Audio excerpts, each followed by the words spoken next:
Well, welcome everyone to Life Beyond PhD seminar series. This is our used to be quarterly, but then pandemic has really helped us and we're starting to do it like, bi-weekly. And this is the time when we bring a lot of our alumni or other professionals who are working, who've received their PhD and possibly postdoctoral training, and they're working in diverse job sectors, sometimes academia, but mostly industry, right? So the focus of this event is to tell you that there is life beyond PhD, and this is not the end. There's a lot more, tons of opportunities out there which you can participate in. You do not have to just think about one linear career path because that has changed over the period of time. So today's event is going to be focused on people who are on physics, from physics background. Even if you're not from physics background, biomedical, the company which our speaker works at, you might have some overlapping areas where you might be interested to work in. So you will get to hear more about the company and see where you might fit in, and you're going to learn about the career journey of our speaker today, and they'll get into details about their company, and they'll tell you more like mechanisms of how to transition into that role. And another interesting thing is our speaker today is also international like me. So, some of you who are of international origin, who are on visa, if you would have any questions related to that, our speaker would be happy to take those questions now or in the end. Okay. So, well, with that, we will get started. It is my pleasure to introduce today's speaker, Dr. Tetiana Shalapska, and I will be calling her Tanya. I met Tanya like years ago at National Postdoctoral Association meeting, and I was looking through LinkedIn to see who is in my connection, who I can contact to have an event based on physics. She was the first one, and we kept in touch. And this is I'm glad this is happening. Um, Tanya is an application scientist as Bruker, which is located in Madison area, Midwest. I hope you're not covered with snow right now. So Tanya received her PhD from Ukraine, from Ivan Franko National University of Lviv. And after that, he did her postdoctoral fellowship, again in the area of physics in Estonia, before coming to Lawrence Berkeley National University here in Berkeley. And that was the time when I met her, and we've kept in touch since then. But interestingly, after that, she transitioned into industry position as an application scientist. And we're going to learn all about that. And Tanya do have a slideshow, and she's going to walk us through that. Thank you so much for this opportunity. It's actually my first time, because usually I was on that side, like a few years ago. I did my PhD and I was in the Berkeley lab, and I was a postdoc. I can share my experience and have a nice opportunity today to talk to you guys, right? And yeah, talk about my life journey, my career, and yeah. But later on, if you would like to reconnect in LinkedIn, feel free to join me. I would be also happy to help you and answer the questions and give you, yeah, we can always talk. So my story begins, I'm originally from Ukraine. So I was born and get my degree in Lviv. So you can see this picture. This is a very beautiful city of lion. We have a university. It's more like fundamental science. So I got a degree in physics, material science. But then I have a very nice opportunity to move forward and and have a postdoc position in Estonia. And then I was looking for another job and it was a lucky moment when I found a position in Berkeley lab, and it was a very nice group. So let's get started. So as I already mentioned, when I was a kid, I was kind of curious about the science. It was like I always study a lot, and I like science and I like physics, mathematics, but I didn't know what I'm going to do in my life. But one more time, lucky moment, I have a very nice teacher. She bring me to the university physics department, and I finish it, and I got my PhD. I have a very nice professor. He was in applied physics, so we did a lot of, it's more like experimental physics when we do a lot of experiments. So I was working mainly with different type of materials, phosphorus materials that are using in the luminescence lamps, right? And then later on, the part of this physics was transferred to the scintillation materials, like for different type of the detectors. So as you can see here, I have 2 postdocs position, and I participate in different European projects and also international projects as well, because I was working in different groups, and that helped me to connect with the different people worldwide, not only in Europe. Um, I just want to give you a little bit briefly the introduction to the scintillation, to the my topic, my expertise. So I was born actually in 1985, so I'm pretty old lady. But you can see back at that time there was a lot of different type of materials already discovered. I was really, I would say, lucky because I met my professor, and he was the part of this journey. He discovered one of those bright materials as well. So he was able to share his great experience, and he always told me, "You're never, it's never late. You know, there's still a lot of things to do. There's still a lot of things to develop, and we can still work together and get your PhD." So that brings us to the point that he has a lot of we have a lot of collaboration, and we work with the different people, different groups. And I think that it was a great experience for me because I was able to learn from the people, right? Create some network at the time when I was a student, PhD student. And also I have a chance to go to the different places, then different conferences and present my results. So I would say in that stage, when you are a PhD student, it's kind of important to create your network and also talk to the different people, right? Because sometimes they can give you a good recommendations that can give you some good advices as well. So it's very nice opportunity to work and connect the people when you're a PhD because you are young scientists. So they always like the professor likes to work with you and just give you some ideas. So in the when I started in the Berkeley lab, there was this professor. She invited me to grow the crystal. I never had any experience how to grow the crystal because I was working mainly with the nanoparticles, microparticles, like a small powders. But she told me that, you know what, I'm an expert here. I'm going to teach you how to do it. One thing that we need from you, your expertise and the ability to learn. It's like, yes, I'm open for that. So that was my first experience when I came to the lab without no background in the crystal grow. But then we have a very nice group and I have a lot of resources. So I learned together with the team or with my group as a postdoc, and then we create a very nice project. We create a lot of nice materials. And that actually, this was the time when I saw a lot of application of the stuff that I'm doing here. Because those kind of crystals I are important for the different kind of we are using for different type of detectors.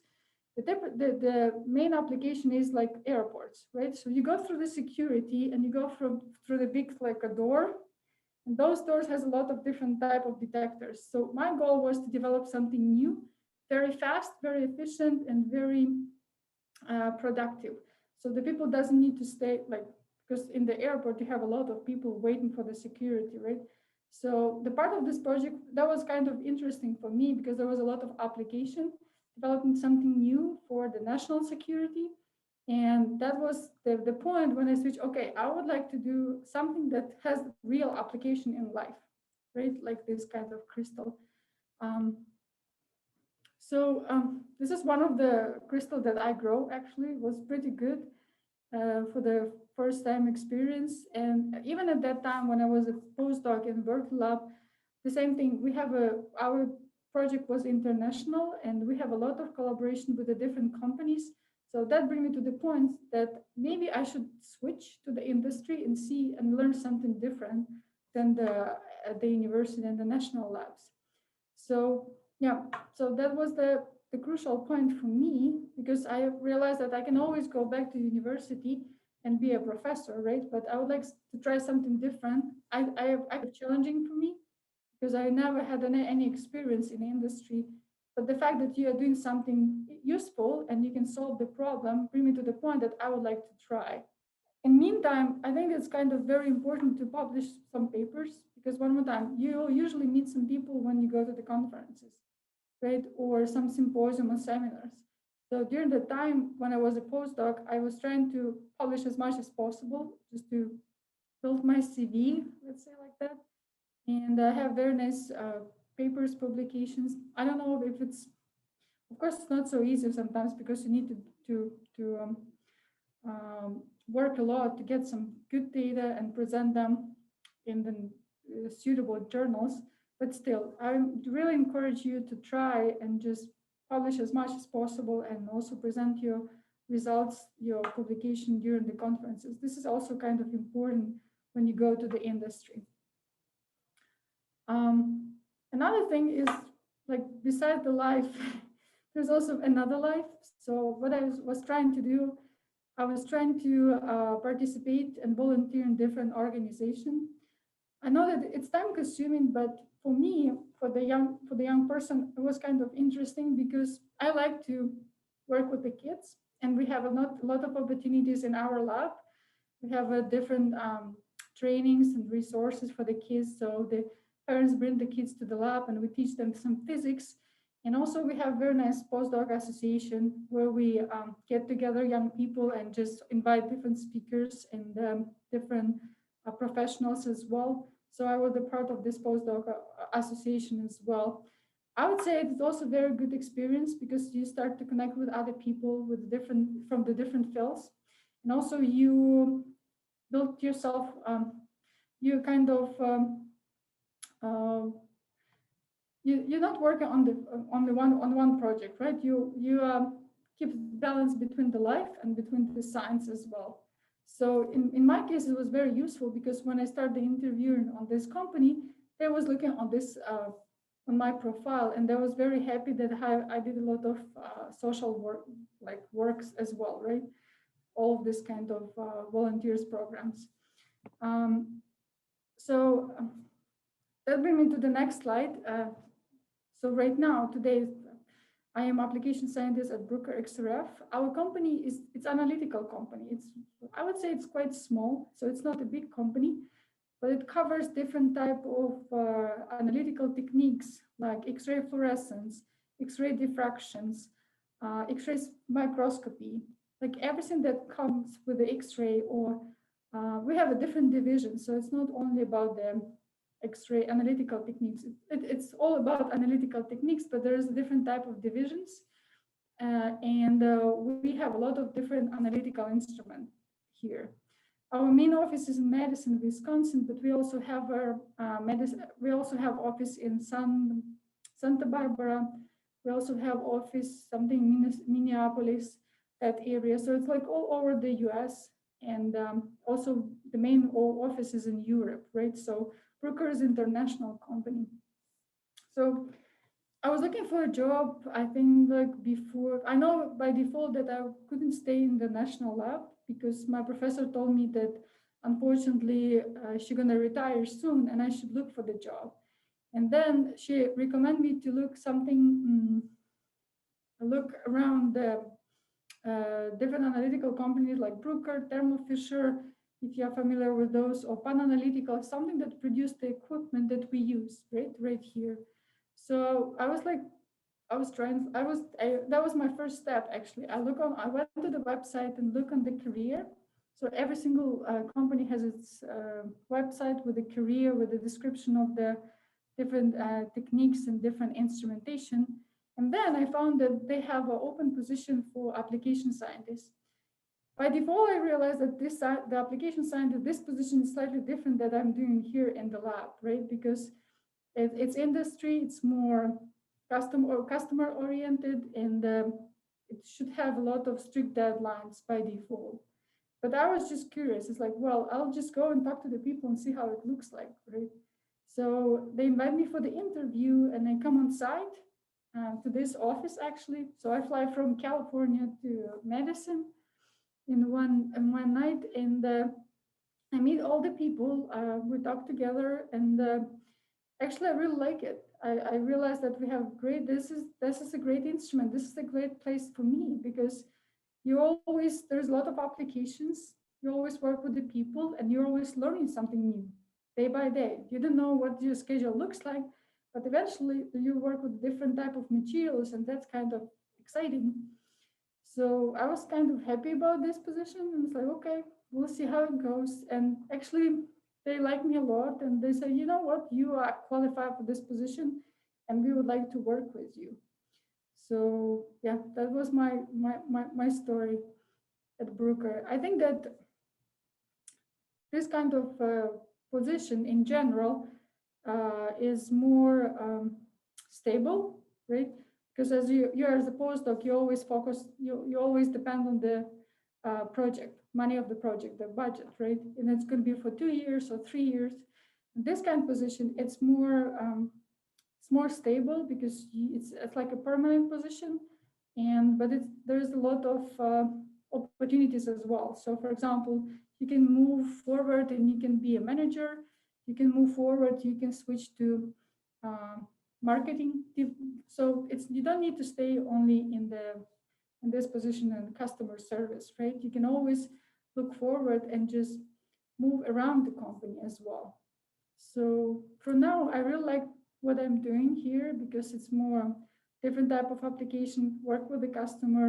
It's a sales and service of our analytical instruments. So eventually you became an expert of the technique because we are working with XRF, X-ray fluorescence spectroscopy. And yeah, you feel like a lot of the people appreciate you because you try to help them to solve their problems. You make sure that everything is working properly. You work together. You create some connections. And so far, I have a lot of friends, even my customers, right? So we keep it professional, but after a while, after 3 years, you became a best friend because you talk to people all the time, and it's really exciting because you can see that the people appreciate your work, appreciate your time, and I think this is the best motivation to move forward and be successful in this position here.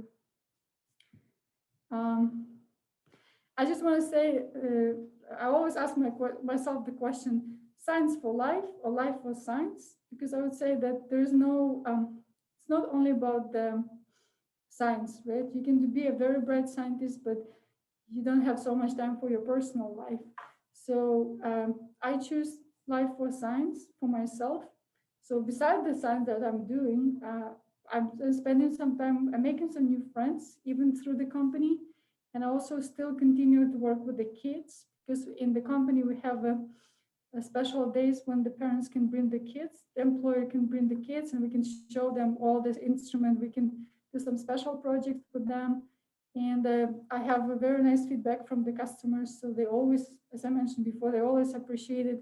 And another thing that I would like to mention that I also bring some this position and this kind of job bring me to the point that I got a puppy now because I'm working with a different customer with the pet food applications.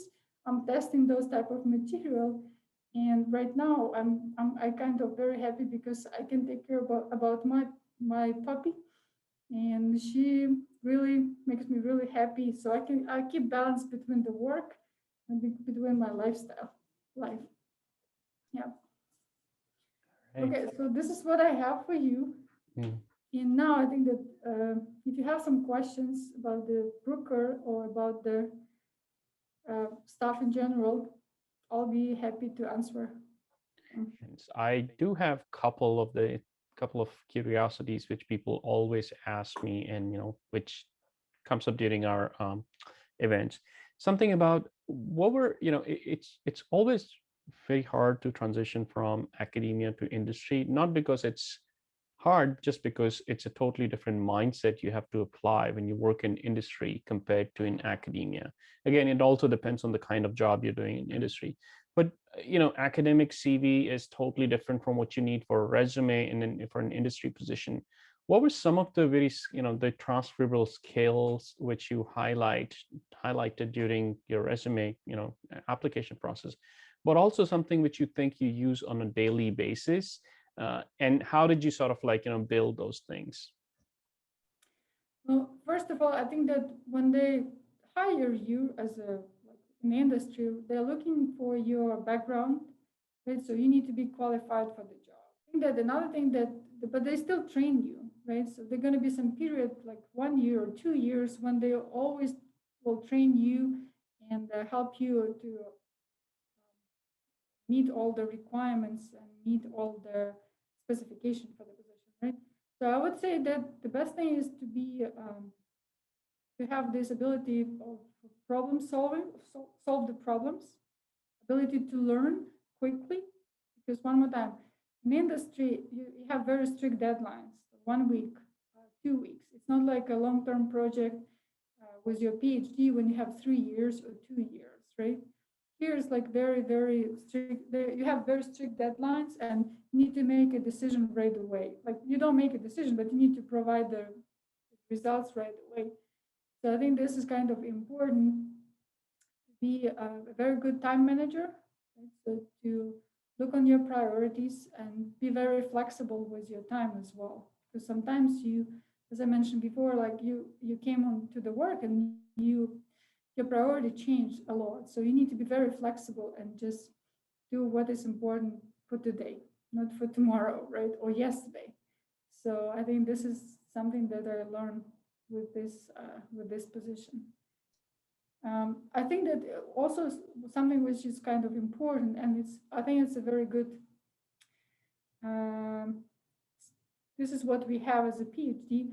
We are professionals, right? Because you're working a lot hard, like you're trying to accomplish some results, good research. You're um, working with different people, so you're learning through that, and that builds your core. And then when you come to the company, you're already professional. You have your background, you have your network relationships, and I think that's kind of important as well, and that helps me to establish in this position, right? To I don't compare myself to other people. I'm just like doing what I can do, and I'm doing it good the way that like I'm happy about the stuff what I'm doing, because this is my name, this is my job, this is my how to say personality. So I would say that I don't want to compare myself to other people. I just do my job properly, right? Professional, perfect in time without any delays. And I think that the company appreciate that a lot. Okay, that's good to know. Thank you. There's one more question in the chat in the direct message about, when you look at people applying for industry positions, there are a lot of PhDs these days, and usually a company or industry gets like hundreds of applications for a position.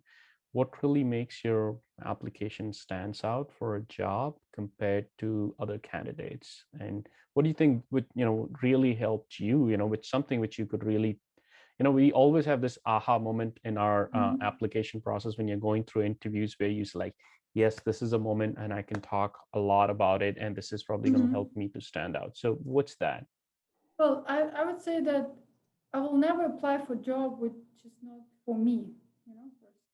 Like I was working like in this position. I know that this is an analytical company, and this company is focused on X-ray, and I have this experience before because I was working with X-ray a lot, like with all of these different spectroscopy, different techniques.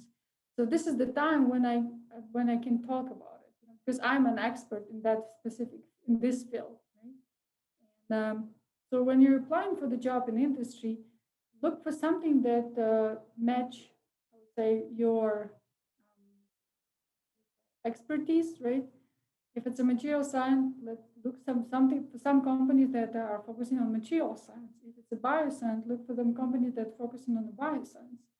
And it doesn't matter if you're going to be, you can still apply for engineer, or you can still apply for the maybe some application position, because they're going to train you. But if you have that background that they need, they will hire you for sure. It's not like one of them, so it should match um, your personality and your expertise, Mm-hmm.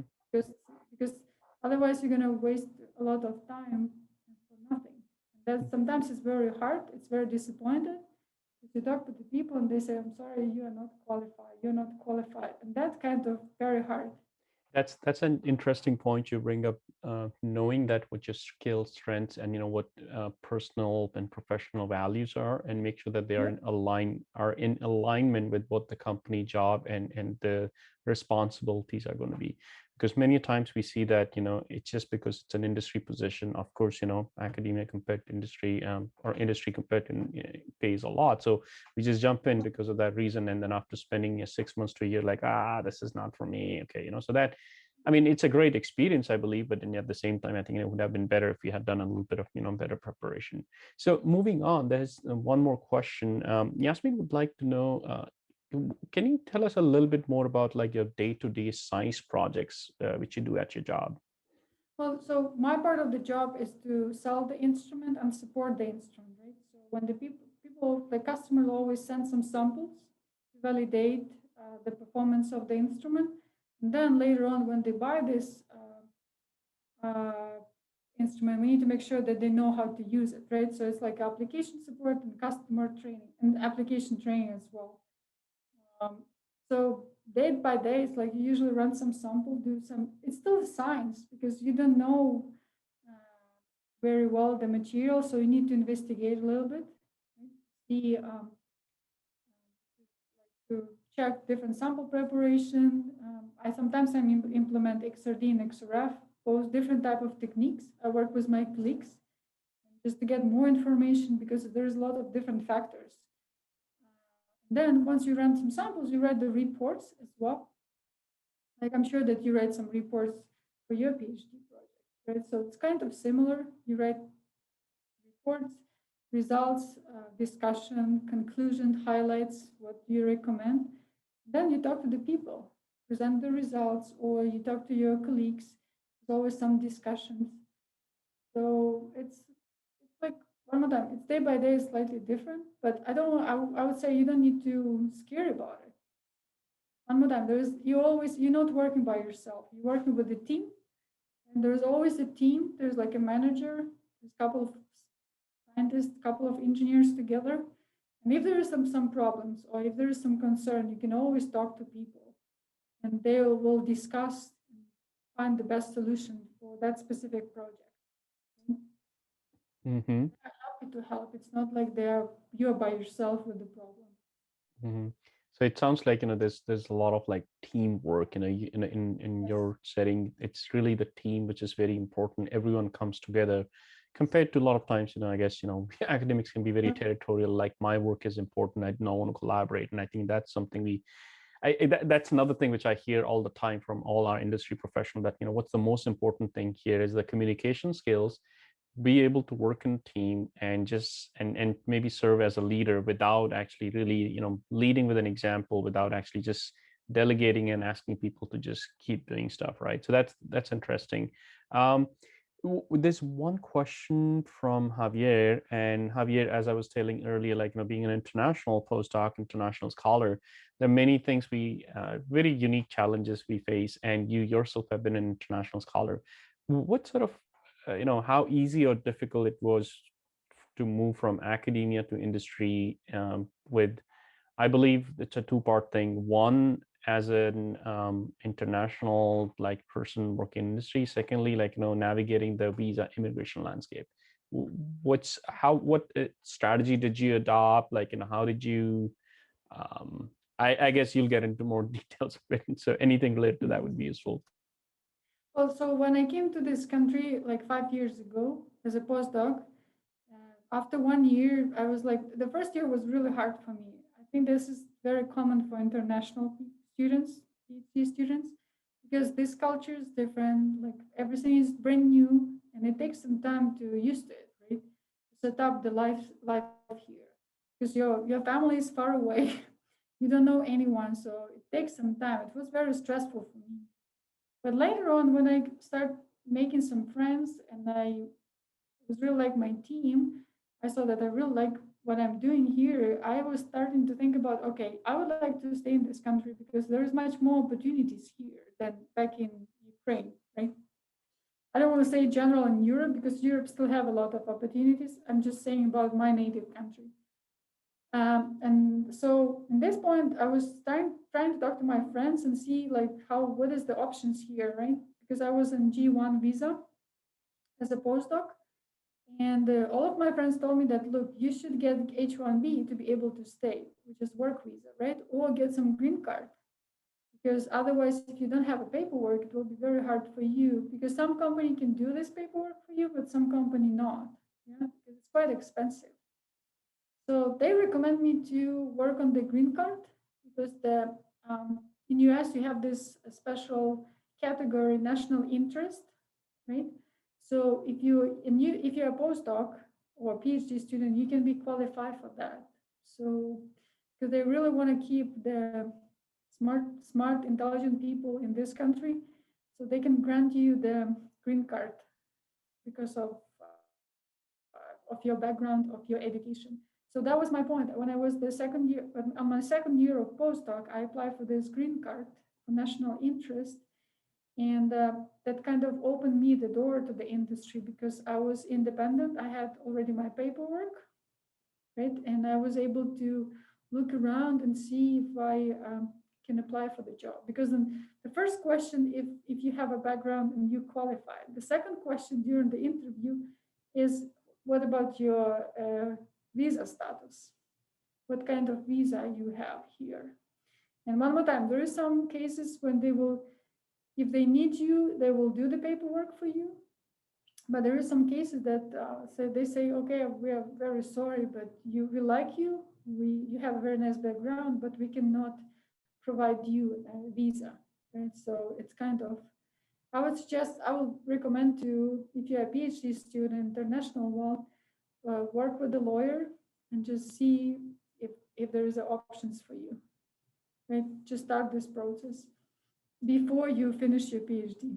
That's like that. Yeah, that's a good advice also, because I do remember when I was on J1, and when time came for H1, I realized that I did not have waivers. So just be proactive. And also when it comes to green card, just like get the paperwork ready in advance, because it is a very long process.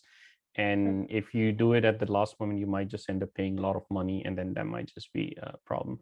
I am going to add one more thing in the chat. There's again, for like some of you who are international scholars, myvisajobs.com is the one where you can just go in and search for the companies which are sponsoring visas and how many they are sponsoring. So this will give you some sort of an indication. Let's say if you're applying to Bruker, you can see how many visas Bruker sponsors every year, and how, what's the success rate. So that'll give you an idea that, okay, maybe it's better to apply for this company instead of applying to some company which doesn't even sponsor any visas, right? That will be sort of a lost cause. So that's wonderful. I have another question from one of the attendees here asking, so when your PI said, okay, I'm going to shut down my lab, you should go and look for jobs. How did you start looking for the process? It's such a big world out there. People recommend Indeed, Glassdoor stuff, and then LinkedIn jobs. How did you really narrow down your search and saying that this is the kind of industry you would like to work in? This is a company you would like to apply to. How many did you apply to? What sort of help did you get to prepare for your like resume, cover letter, and how did you network, informational interview? What was that process like? Well, so I talked to my boss like 6 months before the end of the project, right? At least, like I think like the end of the project was September. I talked to her in April, and I was asking her what I should do next. And at this point, I have some time to look around, 6 months basically. And first of all, I start with the CV, because one more time, CV for university academia is slightly different than CV for industry. Totally different, I would say. So I have some friends in the industry, and I was asking them to help me out. So I forward them my CV, and they can actually give me some recommendation how to write it properly. It's quite important, because even if you loaded your CV into different accounts like Indeed or LinkedIn, right, profile, in order to find your CV, they will, like the HR people will type special phrases, right, like XRF, X-ray, or material science. And in this way, this searching program will find exactly what is needed, right? And if your CV doesn't have those special phrases, they will miss your CV. It's kind of hard, but it is what it is. This is the new reality. So the first thing was my CV. I was starting to look into that, and then I was looking. I was I know we have a couple of instruments in our lab, so I already work on that instruments, and I know exactly how it looks like. So my first priority was those company that was our suppliers, right? That I already have some experience with. So Bruker was one of the. There was a Pan Analytical, another instrument that I had. That was my top 10 analytical companies that I was um, reach, send my CV, look on the career on the websites. So for me, it was like a little bit, I know exactly what I want to try. But I also look something around in Europe as well, because you always need to have plan B in case if plan A doesn't work. So I was looking also on the website and different in Europe as well. So I was just typing the postdocs in Europe, yeah, and I found actually two positions in Europe, one in Germany and one in Switzerland, and I was ready interviewing for that as well at the same time. So I would say that there is no simple answer for this question, because it's also from like it's from case to case. But I would say that just make a list of the some company that it will be interesting for you, right? Important, and then besides the industry, also consider the academia as well. So make two resumes, two CV, two cover letters, resumes, and just send everything in different places, and then you will see what will who will come back to you, because you cannot focus only on one company, on one position. You need to send it to different companies at the same time. Then work like see, because there's, as you said, there's a lot of people that have a PhD and everybody is looking for a job, especially these days. But I would say that there's not so many people who qualify for the job as well. So if you write the resume in a good way, and if you have a background, and if you have a nice personality and skills for that position, I'm sure that they will consider you as a candidate. And they will invite you for the interview, and then it all depends on you, your personality, your if you're a team player, because people will talk to you, and they're really looking for the team, like a team member. Right? So not only about the background and knowledge.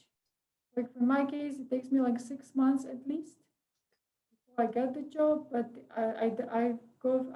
I sent my resume and my CV everywhere, US, Europe, and as I mentioned before, I already considered to go back to Europe in case if it's not working here. And that was okay. I mean, I still like Europe a lot. That will bring me close to the family. You know? Okay. There's nothing wrong with that, I think. Yeah, I think no, that's a good point, because sometimes we think that there are not that many positions in the home country or the other countries, but seems like it's a world which is expanding, and a lot of countries have their branches or offices in other parts of the world. Also, feel free, Yeah. look there. There might be a lot of opportunities back home. Instead of you do not have to go through the struggles of visa process. So there is one question which I think which comes up always during our discussion about pandemic. We're in the middle of a pandemic, and we do not know how long it's going to last. At least we have a solution, but just a matter of time how long it takes for to get that shot into our arms. But Yeah. how has pandemic really affected your job industry, like your company as such? And what sort of trends are you seeing? How stable or unstable? You hear this all the time, and I've heard Mhm. that from my PI many times, that oh, academia is super stable, stay here. Industry, you don't know, they can fire you any day. So it's like very unstable. How much of that is true, and also how has that really affected, like change in terms of pandemic right now? I think that the pandemic is a very interesting time for all of us, and it doesn't matter where you are in the university or in the industry, it will affect you the same way. I mean, everything was stopped. Remember, in March, April, everybody was locked at home. So, and nobody knows what to do. I mean, it's unusual situation for everyone. But what we see right now that eventually economy recover, right? So people still need to buy gas, people still need to build the roads, they need cement, and they still need to have fulfill their cars with the gas, So we focus mainly on the customer support, because there's still this is essential business for whole country. So we work from home remotely, and I think that it open us for us new resources because we just realized that we can do a lot of stuff remotely from the office. So for us, it works kind of good as well because we develop a new training material, new video stuff. So now instead of like going on site, we just do everything remotely. People like it because they don't need to spend time and money to travel, right? They can get the information, access to the information right away. And I think that it's also a new stage for our company because we open new stuff. We communicate much more efficient right now with all of these Zoom programs, right? Video calls. Because before it was mainly like meetings face to face, but right now everything's done remotely as well.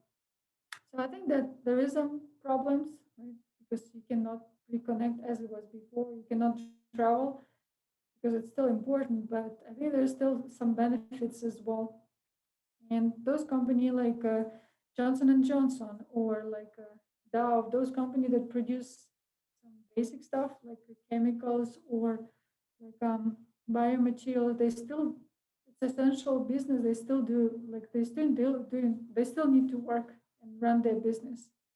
So I think that people lost the job, but for some people still need to work and do their job, even if it's a pandemic right now. One last question before we wrap up. It's about when people are applying for jobs, especially in, either it's biomedical or like physics or engineering, sometimes you have a super specialized area you work in your PhD or postdoctoral project, and you're probably an expert in that project and, just one of the few labs in the world. And then when you look for jobs outside activity, we tend to always look for something very specific, what we are experts on. Like, how, that's something which always comes up. How specific should you be in your job search as to the kind of work you'll be doing?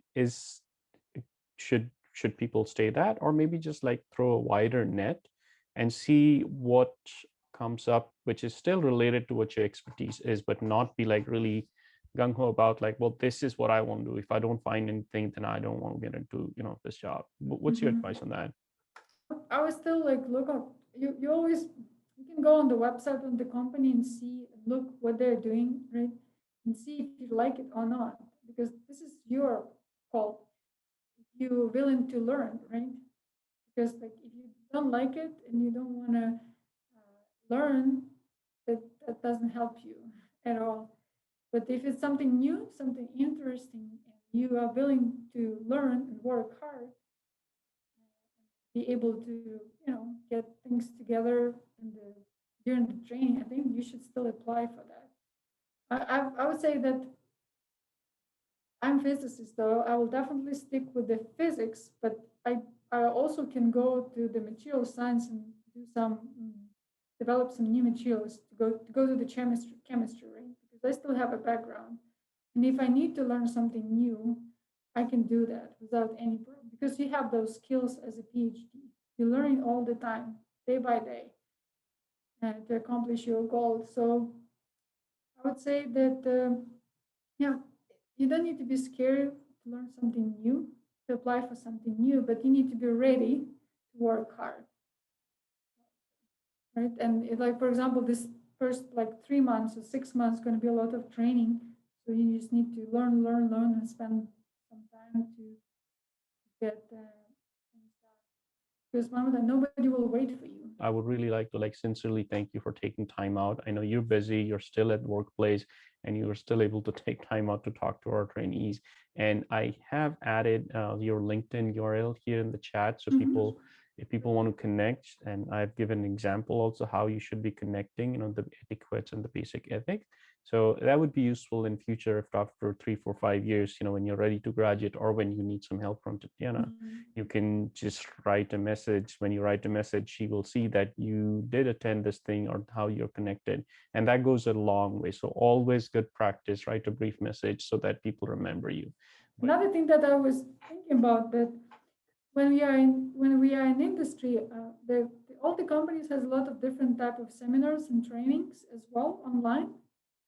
So if you would like to know what the company is doing, you can always search that stuff in YouTube or uh, in, just Google it on the web, look on the website, and that will give you some kind of idea what they're doing, right? If you Mm-hmm. like it or not. Mm-hmm. Because one of them, because of this pandemic, they create a lot of content right now, and all the conferences are already online. But with that, I would thank you again, Tanya, and appreciate your time and looking forward to keeping in touch.